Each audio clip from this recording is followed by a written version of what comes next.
law that aims to make hospital care more accessible for millions of New Yorkers who do not speak English as their first language. Channel 2's Alexandra Rios-Malvia is hearing from local organizations about how this could change access to health care for some communities.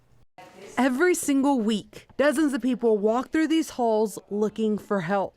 They sign in for Medicaid applications, USCIS renewals, and help understanding doctor visits. I don't know the exact percentage of how many people, that does have language barriers, but then there's a lot here in Buffalo alone.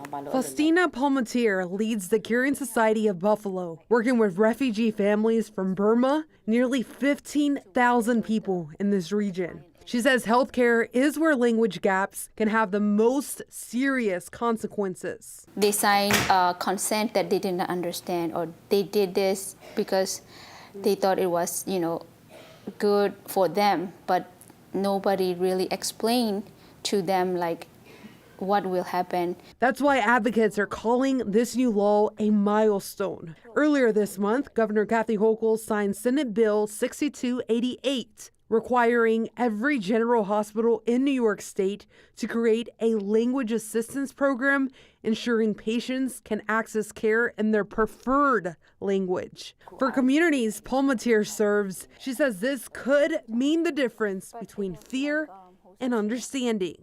People will wait until they get to step 1, step 2, or step 3 stages of the disease, right? They'll say, oh, I will just take another because I'm scared to go, or I don't understand this.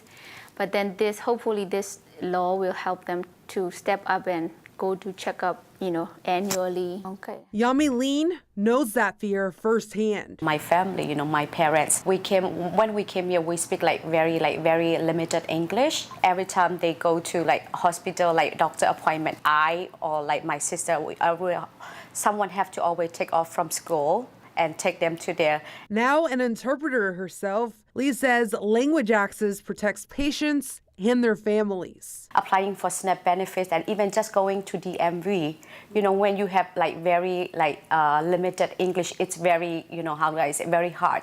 Passing this law, they have more safety, confidence and equity. To learn more about this legislation, you can find this story on our website at WGRZ.com.